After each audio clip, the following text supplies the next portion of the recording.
Bonjour, c'est encore moi. Je venais juste frimer un peu avec ma nouvelle chemise en T. Hein. Elle est belle, non? Elle est confortable et elle est très élégante. Moi, si j'étais à ta place, j'essaierais d'en avoir une pareille. Alors, il faut trouver l'information, mais cherche bien. Bon, bah, puisqu'on est là, tant qu'à faire, autant en parler un peu de démocratie. Hein. Ça fait longtemps. Moi, j'aime bien évoquer les maladies mentales qui rampent comme ça dans la société. Alors, avant de faire un petit point, parce que j'ai trouvé une approche scientifique au problème de la démocratie, une approche taxonomique, donc je t'en ferai part en fin de blabla, mais d'abord on va peut-être rigoler un peu avec quelques faits divers qui sont des effets de la démocratie, qui sont vraiment super.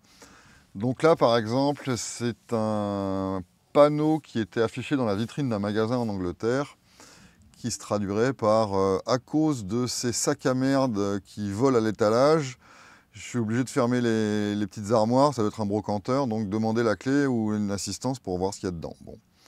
Et ce petit message a offensé quelqu'un qui donc a délégué la police pour en faire part le propriétaire des lieux. Voilà, donc bon, ça c'est pas très méchant, c'est juste grotesque. Donc la police a tellement bien réglé tous les crimes en Angleterre et tous les autres problèmes qu'ils pouvaient avoir là-bas qu'ils peuvent se permettre d'aller tirer l'oreille des commerçants pour leur dire que c'est pas bien d'insulter les voleurs. Il faut quand même voir la démarche aussi là, c'est que si tu te sens insulté par le carton, c'est que toi tu es un voleur. Tu peux pas être insulté pour un truc qui ne te concerne pas. Enfin moi j'ai du mal à concevoir. Donc bon voilà, vive la démocratie, vive sa police. Une petite douceur d'été. En France, la canicule va provoquer un changement dans la loi sur l'isolation des maisons. Ah bah ça alors, ils ne savaient pas qu'il ferait chaud. Ils le disent jamais, ils n'ont jamais pensé qu'il pourrait faire chaud. Donc là, ils sont pris au dépourvu sur le plan juridique. Et donc on va changer la loi pour obliger les... Ah merde, mais ta gueule toi. Pour obliger les appartements et les maisons à respecter des normes de fraîcheur. Parce qu'il fait vraiment trop chaud là, tu comprends ? Bref, la démocratie, c'est quand même merveilleux. On t'oblige à faire des trucs chez toi. Moi, je trouve que c'est bien. On s'occupe de toi, on t'explique comment ça marche. Alors, au Québec, une petite nouvelle qu'on va te faire boire l'eau des chiottes sous forme de bière. Bon, je ne pense pas que je vais la goûter.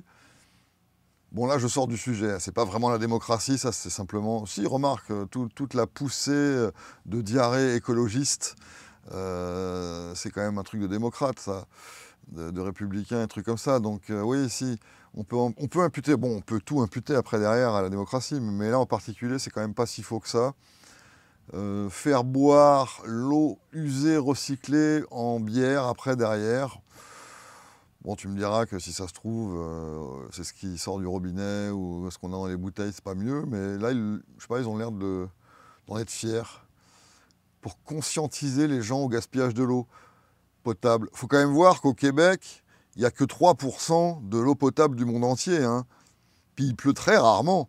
Donc je comprends qu'on puisse vouloir, je ne sais pas, lever des subventions par exemple, pour promouvoir une bière à l'eau de chiotte, parce que c'est vrai que l'eau c'est précieux ici, hein. Attention. Next. Alors celle-là elle est pas mal. On va se moquer bien sûr un peu de la trompe. Hein. Trump, ce serait pas une vraie radio tiède en ce moment s'il n'y avait pas des trucs sur la trompe. Donc là, il y a un type aux États-Unis qui était un super fan de Trump et qui avait une petite chaîne de hamburgers, de restaurants de hamburgers. Et il avait pris l'habitude de graver ou de brûler le mot Trump sur les hamburgers. Donc on peut dire que c'est vraiment un fan. Hein.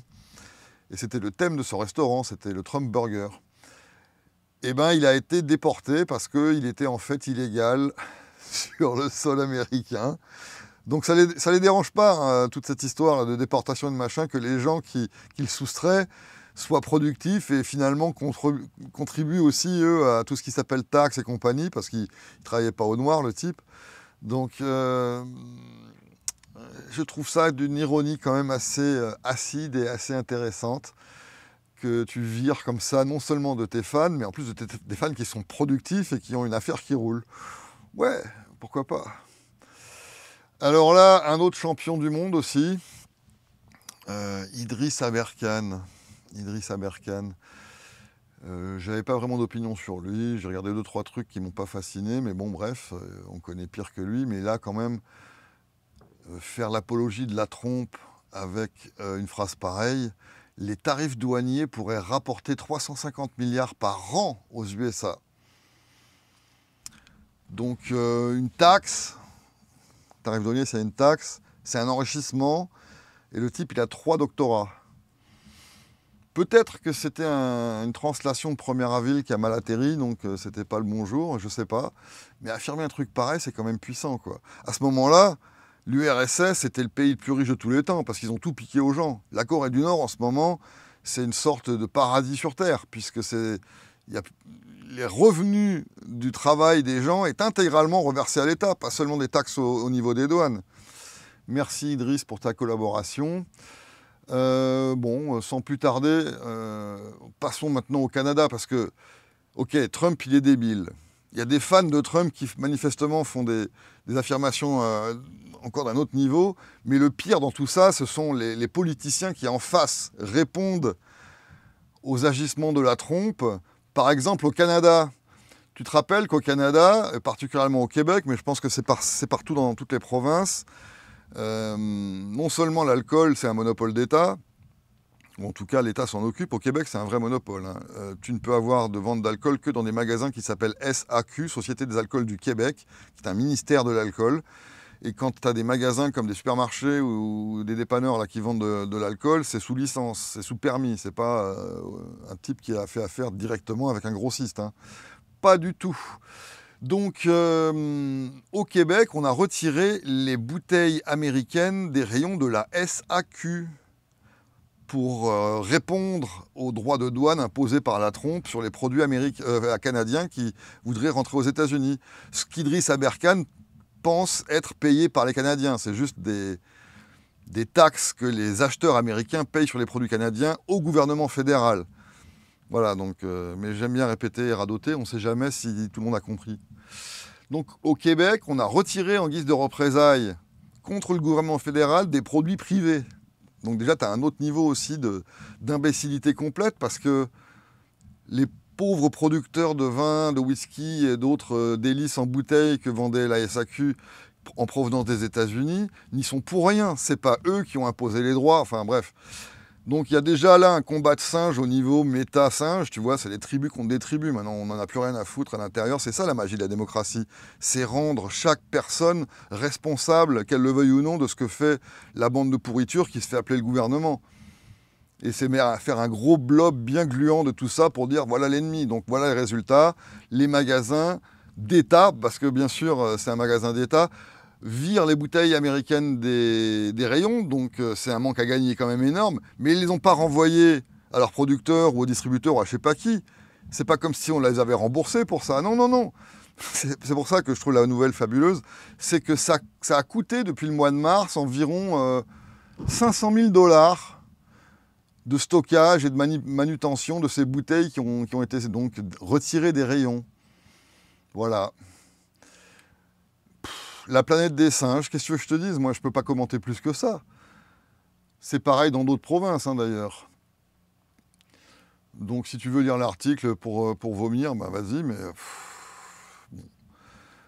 500 000 $, et il y a 2 millions quelque part, j'ai vu aussi, 2 millions dans l'article, d'autres frais. Je crois que le stock s'évalue à 20 millions de dollars. Voilà, il y a 27 millions de dollars de stock d'alcool américain qui a été retiré des rayons. Et pour l'instant, en 4 ou 5 mois, le coût de ça, c'était 500 000. C'est-à-dire que ce n'est pas le manque à gagner, ça. Hein. Ça, c'est ce que ça coûte de garder les bouteilles. Donc, il faut payer des gens, il faut payer l'électricité, etc. Voilà, voilà, voilà, voilà, voilà. Alors, au Québec, encore une petite nouvelle de démocratie qui n'est pas inintéressante. Tu as des parents qui, de par la configuration des lieux et sur les recommandations de l'école elle-même, déposaient leurs enfants en auto devant l'école à un certain endroit.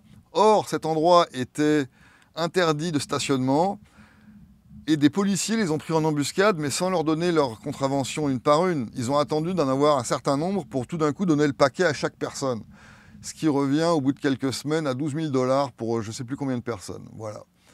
Donc quand la mairie a besoin de ton pognon et que vraiment elle a essoré tout ce qu'elle pouvait avec les permis et les taxes et les machins, ben, elle te tend des embuscades. Remarque, tu me diras que là, le maire, apparemment, dans cette histoire, il est outré aussi et il essaye de faire pencher la balance, mais ça ne dépend pas de lui, ce genre de décision et de contrôle de la police, apparemment, dans cet endroit-là. Donc vraiment, c'est la police, elle, qui avait besoin de pognon. Je sais pas, il devait s'acheter une nouvelle machine à frites ou quelque chose. Mais voilà, ils te tentent des embuscades, alors que tout le monde, par usage, était tout à fait à l'aise avec cette façon de procéder. Mais la démocratie permet à la police de te racketter, en fait, de manière légale. C'est merveilleux. Alors maintenant, on va aller dans quelque chose d'un peu plus puissant. Attention, on va encore franchir une étape dans la démocratie. Rayon débilité olympique, mais pas très drôle quand même. Là, c'est encore limite. Hein. On peut trouver un peu d'humour dans les 12 000 $. Moi, j'en vois pas trop, mais on pourrait se dire, bon... c'est digne d'un petit film, tu vois, de comédie, et puis après ils vont s'engueuler avec les flics, ils vont s'envoyer des tartes à la crème, et puis c'est fini. Non, là on va passer au niveau film, des films de totalitaires avec des dictateurs qui crient et tout, là.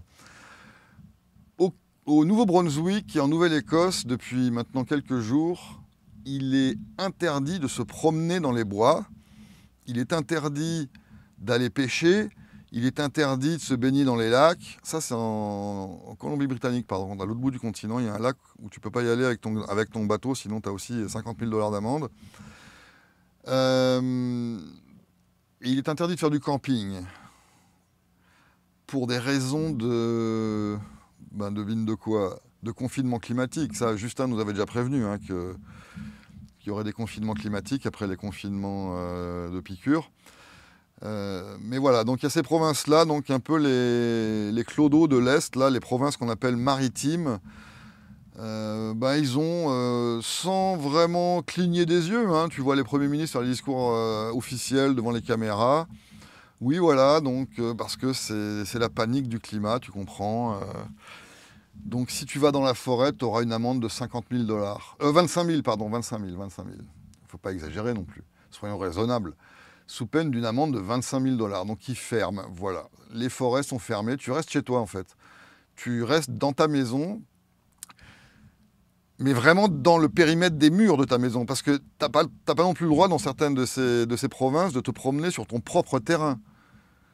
Si tu possèdes une forêt, une superficie quelconque, boisée, machin, t'as pas le droit d'y aller. Je suppose que tu as le droit de marcher sur ta pelouse, parce que ce sont vraiment des tout petits arbres, les brins d'herbe, donc ça va. Mais si tu vas dans ta propre forêt, là aussi, on peut débarquer avec le carnet d'amende pour t'enfiler pour 25 000 boules. Alors, il y a un vétéran de l'armée qui a fait le test, il n'y croyait pas trop. Il est allé se promener dans la forêt et effectivement, on lui a donné une amende de 25 000 $. Alors, en bout de ligne, le chiffre total de l'amende, c'est 28 872,50 €. Je ne sais pas si tu le vois là, à l'écran, ici. J'adore le E50, bien entendu. Ça dénote que ça n'a pas été fait au hasard. Tu vois, c'est précis, c'est scientifique. C'est de la technologie de raquette vraiment de très haut niveau. C'est du raffinement total. Donc le monsieur, il a vraiment eu son amende. Et pourquoi pas 25 000 ? Parce que c'était ce qu'il t'a annoncé. Parce qu'il faut bien comprendre qu'il y a des frais de dossier. Une amende, c'est toujours comme dans les magasins, tu achètes le prix, bon, tu vois le prix hors taxe, et après on te rajoute 15% dans le fion, parce que c'est ton permis d'acheter, en fait. Et ben là, c'est pareil, ton permis de payer ton amende, il est de 3 872,50 €. Donc c'est pas un complot, je veux dire, bon, tout le monde est au courant que ça a lieu, parce que c'est pas vraiment discret comme nouvelle, tout le monde ne parle que de ça. Mais c'est vraiment quelque chose qu'ils vont établir. Et j'ai même entendu sur Twitter le Premier ministre, je crois, de ce patelin-là, ouais, du Nouveau-Brunswick, ou de la Nouvelle-Écosse, je ne sais plus, on s'en fout, revenir après dire, voilà, on en a déjà mis 10, c'est bien, et je compte sur le fait que ces amendes soient vraiment encaissées. Parce qu'on n'est pas là pour déconner. Il n'a pas dit avec des gros mots, mais il a dit exactement ces phrases-là. On va encaisser pour montrer qu'on n'est pas là pour plaisanter avec ces sujets-là. Vous n'allez plus dans les bois. vous ne le sortez plus. Vous restez devant Netflix. Il y a des bons films sur Netflix. Alors évidemment, ça crée un tollé. Hein. Je dis que tout le monde en parle. Ben oui, forcément que ça crée un petit tollé. Surtout que bon, on est l'été. En plus, la météo est quand même super. Et je comprends très bien la frustration des gens qui ne peuvent plus accéder à leur propre forêt, par exemple. Donc, pour justifier ça et pas trop passer pour des débiles, parce que l'excuse du climat, elle commence à être un petit peu indigeste avec le temps. Il est mis à peu près à toutes les sauces. Là, ça va quand même très très loin. Alors, la première ministre de je sais plus quoi, Nouvelle-Écosse, je pense, voilà, la grosse dame, elle te dit autre chose. On va écouter ça. Me going for a walk in the woods is going to cause a fire. I can understand why people think that's ridiculous. But the reality is, it's not that you might cause a fire. It's that if you're out there walking in the woods and you break your leg, we're not going to come and get you, because we have emergency responders that are out focused on a fire that is threatening the lives of New Brunswickers. And if you take your boat out fishing in a pond in Crown Land and you capsize, we're not going to be able to come and help you out, because our first responders are focused on an immediate and serious threat to our province. And so it's the possibility of diverting emergency resources. J'en ai trop entendu. Donc cette truie blondasse, là, c'est la première ministresse de... putain, j'oublie toujours, Nouvelle-Écosse, je pense. J'en sais rien, et je m'en fous. Mais c'est vraiment une première ministresse. Hein. Ça, par contre, je ne l'invente pas. Et elle t'explique que bon, bah d'accord, bon, c'est pas forcément que pour le climat, mais j'arrive, ça va. C'est pas forcément que pour le climat qu'on vous empêche d'aller dans la forêt à coup d'amende de 25 000 boules, mais c'est bien parce que on a tellement monopolisé nos ressources de secours, les pompiers, etc., pour éteindre des feux et répondre à des urgences climatiques, qu'on ne pourra pas aller vous sauver si vous vous cassez la jambe dans la forêt ou si votre bateau se retourne quand vous êtes à la pêche. C'est ça qu'elle vient de dire, hein. Je retraduis. On vous interdit d'aller dans les bois parce que c'est dangereux et qu'on ne pourra pas vous chercher. Et ça vous coûtera 25 000 boules. Donc, la présomption, bien sûr, c'est qu'il n'y a rien d'autre pour nous sauver.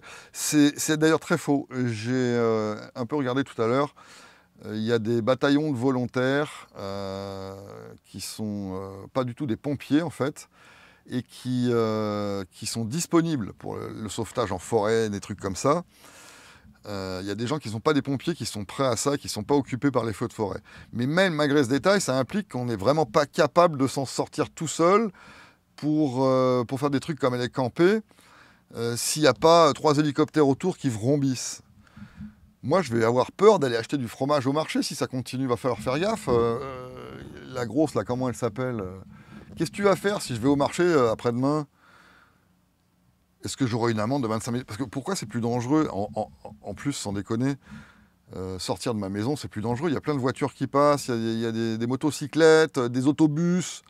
C'est hyper dangereux, un environnement urbain. C'est bien plus dangereux que d'aller marcher dans la forêt. Se faire écraser par un bus en pleine forêt, moyen, quoi. Bref. Donc le niveau de la démocratie, il est là. Ils essayent des trucs. On est vraiment dans le test, tu sais, le focus group. On vous montre des trucs, on regarde si ça prend ou pas. Si ça prend pas, on en essaye un autre.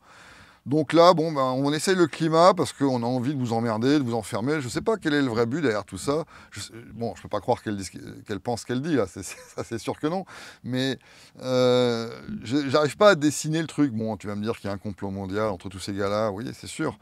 Mais ponctuellement, là, cette blondasse, là, toute joufflue, qu'est-ce qu'elle cherche? À asseoir son utérus sur la table? C'est moi qui commande? C'est moi qui est élu? C'est moi qui commande? C'est moi qui décide? Ben, je sais pas, il doit y avoir de ça. Allez, un autre, là, parce que ça m'agace. Celui-là, il est presque pire. C'est cette fameuse histoire du monsieur qui possède un terrain. Encore, il est chez lui, en France, cette fois-ci, plus au Canada. Et il a mis une petite baraque pour s'occuper de vélos et louer des vélos à des touristes qui veulent faire des petites promenades à vélo dehors. Alors, en France, vous avez de la chance, c'est permis, tu vois. Tu n'as pas encore d'amende de 25 000 boules. Alors, 25 000 $ canadiens pour un Français, ça fait, je dirais, 18 000 € à peu près. À peu près, 18 000, 19 000, je ne sais pas trop quel est le cours en ce moment. Donc, c'est pas une amende de rigolo, quoi. Et donc le monsieur, en revanche, lui, il n'a pas le droit de faire ce qu'il fait. Les gens ont le droit de faire du vélo dehors, ça c'est l'avantage. En revanche, tu n'as pas le droit d'essayer de rendre cette activité plus facile ou de proposer des services, de vendre, de louer, enfin des choses comme ça, pour que les gens puissent se promener dehors au soleil quand c'est permis. Et donc, on lui a signifié qu'il avait 3 mois pour débarrasser les lieux. Donc la mairie lui prend son terrain. Donc je suppose qu'il y a des procès en cours et que ça ne va pas forcément se passer comme ça. Mais en tout cas, pour l'instant, là, ça c'est un article d'il y a quelques jours, hein, c'est publié du 12, tu vois. Le monsieur est menacé d'expulsion s'il ne débarrasse pas son terrain dans les 3 mois. Je ne sais pas s'il doit donner le terrain en plus ou s'il doit juste démolir sa maison. Mais à mon avis, ça m'étonnerait qu'il s'arrête à la démolition de la maison. Là, s'ils ont le moyen d'exproprier le gars pour en faire quelque chose et le filer, par exemple, au cousin du maire pour construire, je ne sais pas moi, une déchetterie, c'est sympa une déchetterie. Ou alors une fabrique de cagettes. Ça, je connais bien aussi. Des fois, tu vois, je connais un endroit où il y a des terrains, ils ne sont pas du tout constructibles. On ne peut pas faire des maisons, des machins. Les gens ils disent bah non, vous n'avez pas le permis, tu comprends. Par contre, tout d'un coup, il y a une déchetterie ou une fabrique de cagettes sur un terrain qui était juste avant non constructible. Mais ça, c'est parce que la science progresse. Donc des fois, ils trouvent d'autres vérités. Et des fois, des terrains non constructibles le deviennent. C'est normal, hein, c'est empirique tout ça. Donc voilà, ça c'est le sommet un peu de la vomissure démocratique, c'est qu'on permet à des gens, encore une fois, de dire à d'autres quoi faire. Au Canada, tu ne peux pas te promener sur ton propre terrain s'il y a des arbres, et en France, tu ne peux pas mettre une petite maison en bois de 8 mètres carrés pour louer des vélos. Apparemment, d'après les circonstances et l'environnement du monsieur, ça n'a pas l'air très gênant pour les voisins. Bref, la démocratie a son meilleur. Ah ben non, il y a pire, tiens. Il y a pire, il y a ceci. Au Québec, cette fois-ci, il est interdit de dormir alors dans sa roulotte, c'est-à-dire son camping-car ou sa caravane, sur son propre terrain. C'est interdit. Par exemple, tu as un camping-car, tu as une caravane, tu la mets devant chez toi, et soit pour faire venir des invités, soit toi-même, parce que tu as envie de jouer à camper mais sans partir, tu te mets à dormir dans ton objet mobile de maison mobile, et ben c'est interdit. Alors c'est pas 25 000 $ les amendes là, c'est combien? J'ai oublié, mais c'est dans les 150, un truc comme ça. Donc tu peux le faire plus souvent que d'aller dans la forêt. Mais tu peux quand même pas dormir dehors, faut pas pousser non plus, quoi. Alors je me souviens plus exactement des raisons invoquées pour ça. Apparemment aussi, il y a une question de droit acquis, parce qu'ils ont passé ce règlement-là il y a 50 ans, en 74, je crois. Donc, si tu avais le droit avant de le faire, tu as toujours le droit. Maintenant, si entre-temps la maison a changé de propriétaire, c'est fini, hein. Donc, il y a des gens qui ont le droit de dormir dans leur caravane et d'autres non. Alors, j'aurais bien aimé retrouver la petite raison de fonctionnaire vérolé qui est invoqué pour justifier, bon, il faut un permis, ça d'accord, mais pourquoi? J'ai oublié. Je ne sais plus si c'est une raison écologique ou une magouille du lobby des petits hôtels locaux, j'en sais rien. Bref, c'est pas très intéressant quand même. Ce qui est intéressant, c'est de savoir que ça existe, quoi. Et puis, il n'y a pas qu'une province, il n'y a pas qu'une municipalité où ça a lieu, ce genre de truc. Donc, faites gaffe, hein, vous dormez, hein. Dormir peut vous coûter cher. Puis une petite dernière, c'est bien sûr François Bayrou en France qui n'en rate pas une. Il avait lancé sa chaîne YouTube, je ne sais pas si tu te rappelles, il y a une semaine ou deux là. Alors je suis allé voir un bout de vidéo, bon bah c'est bon, hein, c'est du François Bayrou, moi je veux dire. C'est mou, c'est filandreux, c'est à la fois visqueux, tu vois. C'est comme de l'eau avec des fils, enfin de l'huile tiède avec des morceaux et des fils qui essaient de s'infiltrer dans des crevasses, qui essaient de suivre la ligne de plus grande pente, mais de façon quand même assez débonnaire, tu vois. C'est poussif. Donc quelque part, c'est pas mal, quoi. Je veux dire, bon, t'as des problèmes pour faire la sieste, tu sais pas si tu vas arriver à t'endormir, tu mets ça. L'ennui, c'est qu'il dit tellement de conneries en une vidéo que, bon, bah, t'éclates de rire, t'as pas vraiment le choix, quoi. Donc, c'est pas non plus évident de t'endormir en riant. Maintenant, là, il lance une autre initiative qui est de parler directement avec les Français. Donc, avant, tu pouvais pas. Enfin, si, tu pouvais aller sur le site du ministère, il y a un formulaire à remplir qui envoie un email au Premier ministre. Là, maintenant, il produit en fait une adresse email personnelle. Ah, j'aurais dû l'afficher, j'ai pas préparé ça, je suis désolé. Alors, je vais te la dire, l'adresse, c'est fbdirect@premier-ministre.gouv.fr. frdirect@premier-ministre.gouv.fr. Donc ça va quand même dans la boîte officielle du ministère, comme le formulaire sur le site. Mais là, en fait, tu peux écrire directement depuis ton compte d'email, tu vois. C'est plus convivial. Donc tu peux lui envoyer des photos de ta bite, de lui dire que les cordes et les tabourets sont quand même assez bon marché encore chez Castorama, donc il pourrait en profiter, ou n'importe quoi. Mais profites-en, parce que je ne sais pas combien de temps il va te demander ton avis. Et c'est ça qui va me permettre de passer avec une énorme subtilité à cette analyse scientifique du côté démocratique.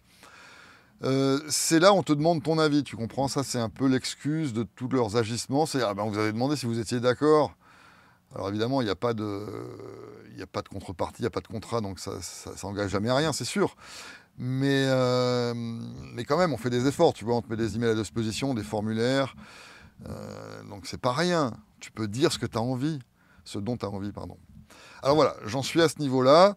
La démocratie, on fait semblant de te demander ton avis. Donc en fait, il y a deux sortes de démocratie, et c'est cette fausse consultation qui, de toute façon, même si elle était authentique, serait illégitime, mais passons sur le léger détail.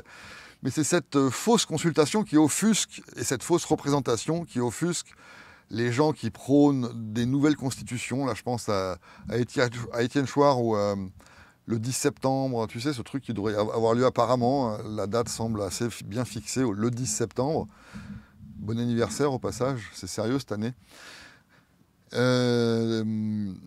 Donc ces gens-là sont offusqués par le système électoral, représentatif, député, machin, ministre, etc. Ils voudraient un truc beaucoup plus direct. Souvent, on te donne la Suisse comme exemple, où les référendums permettent d'orienter la politique de manière, légitime, authentique, près du peuple, et blablabli, et blablabla.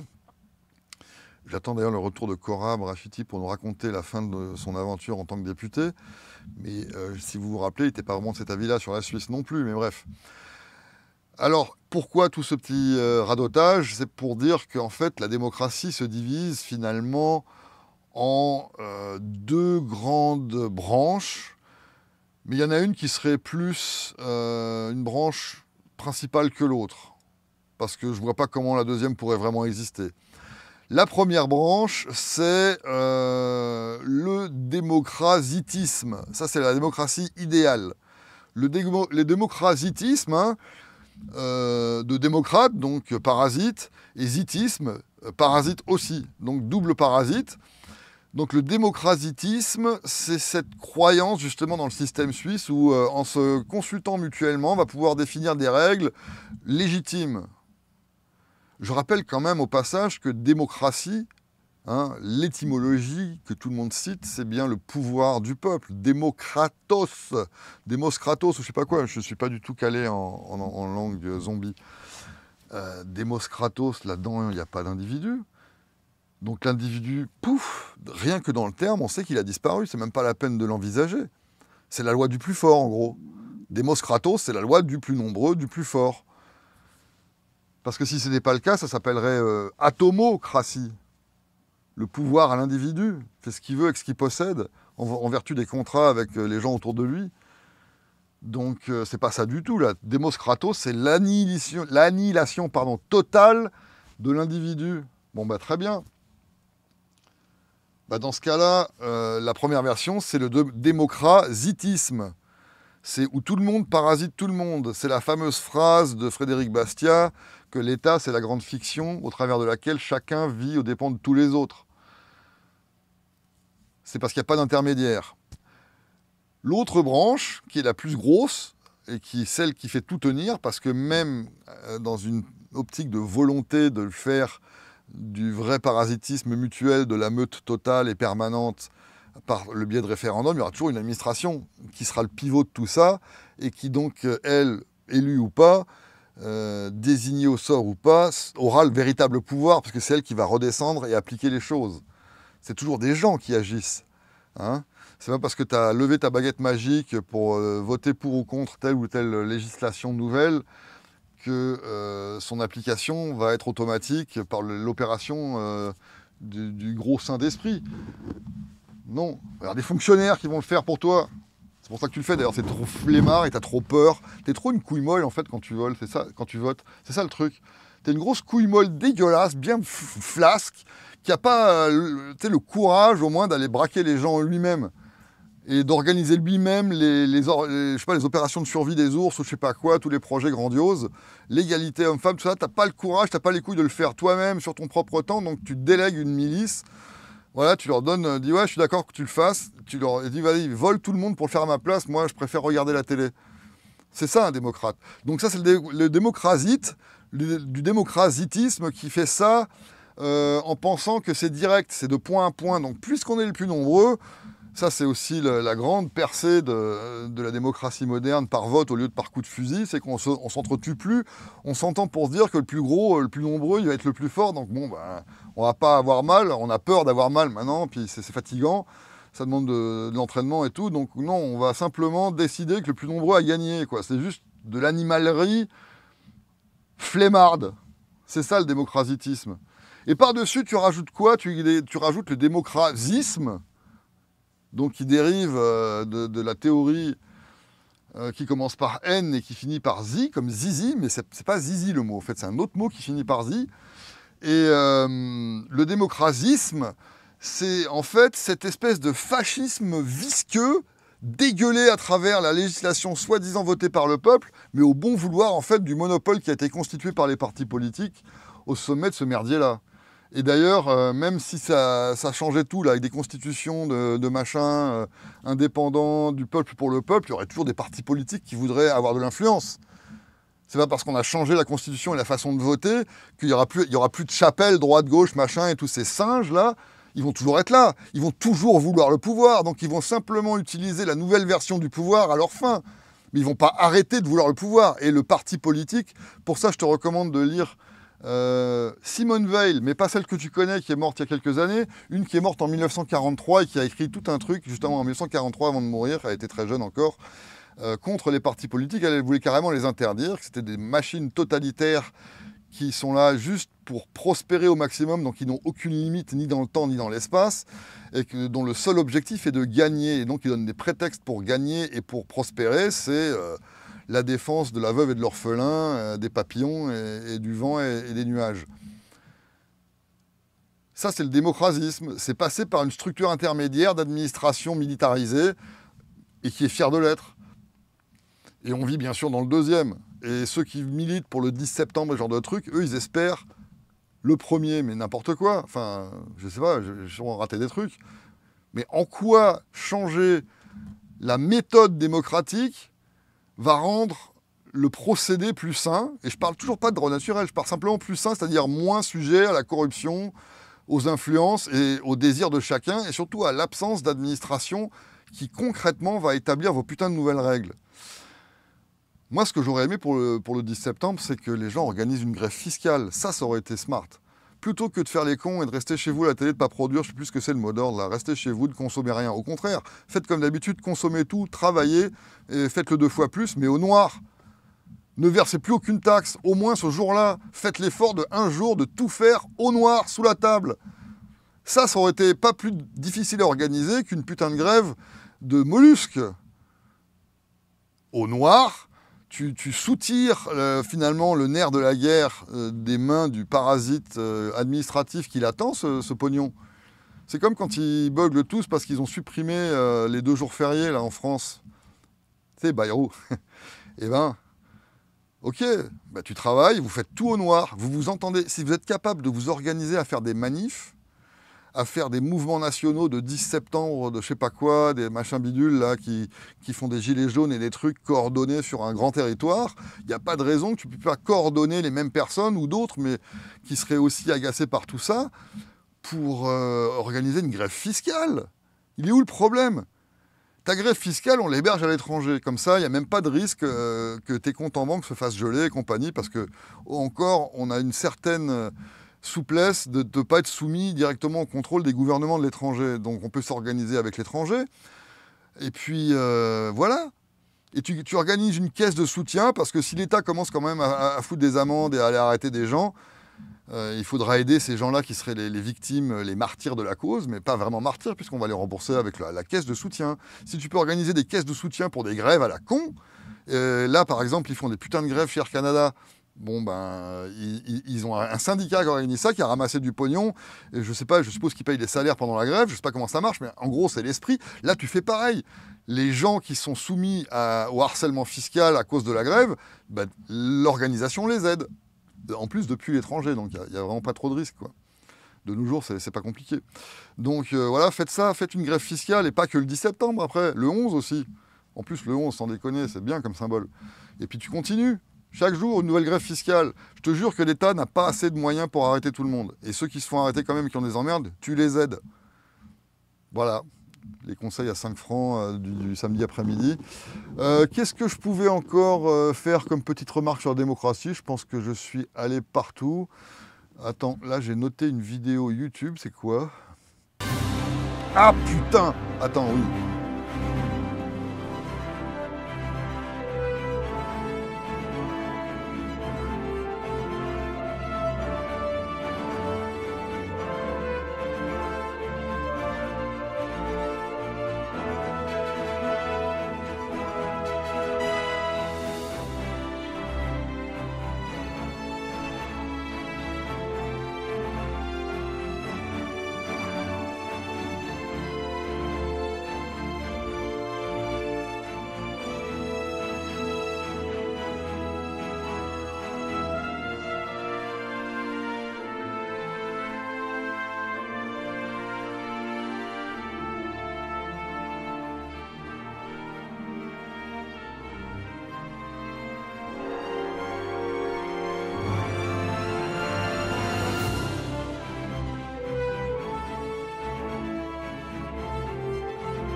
Ouais, donc ça, c'est pas un truc parodique, hein.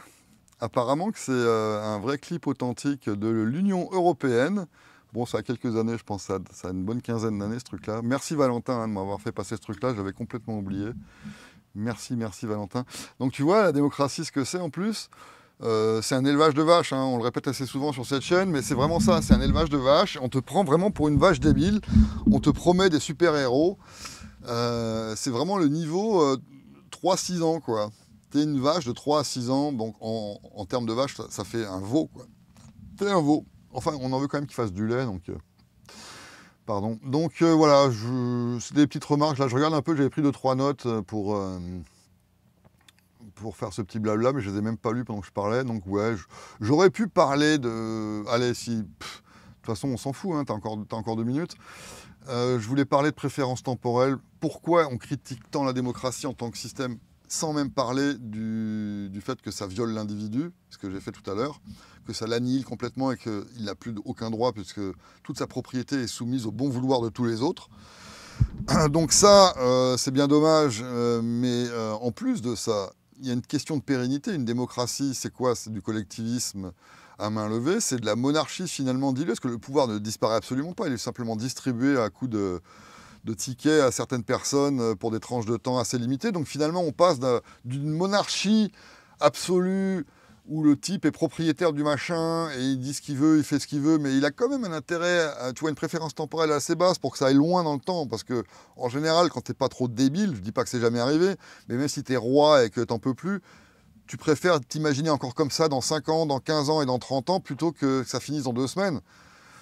Bon, après c'est une question évidemment empirique sur est-ce que ça s'est passé comme ça, mais dans le concept et dans la théorie, tu vois bien que plus tu es propriétaire de quelque chose, en général, plus tu as tendance à le valoriser, à vouloir le garder en bon état. Tout ça pour dire qu'une monarchie, avec quelqu'un qui ne serait pas trop cinglé sur le trône, ou une dictature, ce qui est exactement la même chose, hein, comme le Paraguay par exemple. Bonjour le Guise. Une dictature comme ça dure plus longtemps de manière, disons, relativement prospère, parce que les gens qui ont les manettes ont intérêt à ce que ça se passe comme ça. C'est même pas une question d'être intelligent ou gentil, etc., mais c'est vraiment leur intérêt propre, personnel. C'est la valeur qu'ils apportent à leur présence sur le trône, c'est que ça dure longtemps. Alors qu'une démocratie, les gens assis sur le trône le sont pour une période très brève. 4 ans, 5 ans, peut-être 10, mais ça part comme ça, en un clin d'œil. Tu as à peine le temps de défaire tes valises et de bombarder 2-3 trucs, que c'est déjà fini, il faut rentrer à la maison avec Simone. Donc, il faut en profiter au maximum, pendant le peu de temps que tu as les manettes en jeu. C'est encore pire pour les ministres. Encore un président, en général, il fait tout son truc pendant tout le truc, mais les ministres et les gens qui sont en dessous, eux, ils sont révocables à merci, ils ne sont pas élus, il n'y a pas de cycle. Bon, il y a peut-être quelques règles de constitution pour empêcher de les virer toutes les 5 minutes, mais n'empêche que c'est beaucoup moins stable comme situation, ça a beaucoup moins d'avenir. Et donc, quand tu es dans une situation qui a très peu d'avenir, ton intérêt propre, c'est d'en profiter au maximum. Ça ne veut pas forcément dire vider les caisses et manger tous les gâteaux en une semaine, bien qu'il y en a plein qui ne se gênent pas pour le faire. Ça veut simplement dire que toutes les opportunités que te donne ta position de premier vizir, de président de la République ou des conneries comme ça, c'est-à-dire des contacts, des possibilités d'aller après bosser dans d'autres endroits très bien rémunérés, de faire des conférences, sortir des bouquins. Tout ça, ça se prépare et tu as un temps limité parce que c'est pendant que tu es sur le trône que tu as de la valeur pour ces gens-là. Parce que pour qu'ils te fassent ces faveurs-là, pour qu'ils te permettent d'étendre en tant que parasite ultime du pays ta carrière après dans le privé ou dans d'autres tubulures administratives quelconques, pour que ça se fasse, il faut que tu leur rendes service maintenant. Eux aussi, ils agissent par intérêt. Il n'y a pas que les très vilains capitalistes qui veulent grappiller tout ton argent en te vendant des choses avec de l'obsolescence programmée et du CO2 dedans. Il n'y a pas que eux qui sont intéressés par le gain personnel. Et le gain personnel, ce n'est pas que du bénéfice. Le gain personnel, c'est aussi justement de cultiver son propre avenir avec des relations sociales. Et ça, que ce soit du chantage ou simplement du renvoi d'ascenseur, il n'y a pas de meilleure position pour ça que la politique et le sommet du truc, donc président, quoi. Bref, tout ce laïus pour te dire qu'un président, c'est un concierge de luxe qui est assis sur un putain de trône pendant 4 ou 5 ans, ou disons 10 fois 10 parce qu'ils ont le droit de faire 2 tours du manège, mais pas 50. Bon, si, Vladimir, lui, ça fait quand même longtemps, mais lui, on dit que c'est pas un démocrate, justement, tu vois. C'est un démocrate que si ça change souvent pour donner l'impression que ça change. Et donc, l'objectif d'exploiter au maximum le temps qui t'est imparti, il faut que tu le remplisses maintenant, quoi. Donc, la démocratie, c'est forcément encore plus à court terme qu'une dictature ou une monarchie. C'est simplement une monarchie par intérim avec dilution prétendue parmi le troupeau de vaches. Comment tu veux que ça donne quelque chose de prospère, d'enthousiasmant, simplement? Comment tu veux qu'à long terme, ça fasse rêver? On est dirigé par des mecs qui ne sont pas plus sains d'esprit ou vertueux que ceux qu'on critique toute la journée parce qu'ils veulent gagner de l'argent, sauf qu'eux veulent gagner du pouvoir et des relations. Sauf que dans le privé, sur un marché entre guillemets sain, même la pire des crapules est obligée de séduire ses clients. On ne peut pas les braquer, alors que dans la politique, on peut les braquer directement. Tu votes une loi, et maintenant, tout le monde est obligé de faire comme ça. Tu émets un décret, un nouveau règlement. Et donc la politique, ça ne s'arrête pas qu'aux élus et aux ministres. Il y a aussi toute la gangrène de fonctionnaires en dessous qui, eux, vont les appliquer, ces trucs-là, et qui, d'ailleurs, sécrètent leur propre pu de règlement à eux. Donc en plus, quand tu votes pour le sommet de la tumeur, mais l'essentiel, tu as le sommet qui est un peu croûteux, qui est un peu suintant, c'est parce que quand on bouge beaucoup une plaie, tu sais, ça revient toujours, ça guérit jamais vraiment, mais la tumeur en dessous, elle est solide, elle est inamovible, elle est là, et certains disent qu'elle est inopérable. C'est pour ça qu'ils ne veulent pas l'opérer, ils ont peur de savoir ce qui se passerait si on enlevait toute la tumeur. Cette tumeur-là, elle est juste au-dessus de ta tête, c'est le premier étage. Et tu votes jamais pour elle. Toi, tu n'as jamais nommé un fonctionnaire à la préfecture ou je sais pas où, là, chez les enculés qui vendent les permis de conduire. t'as jamais nommé personne là-dedans, t'as jamais pris de décision pour ces gens-là. Pourtant, eux, ils t'imposent des trucs, hein, et ça vient pas tout du président. Je te dis qu'il y a des étages qui ont une survie intégrale, autonome et indépendante au milieu. Voilà.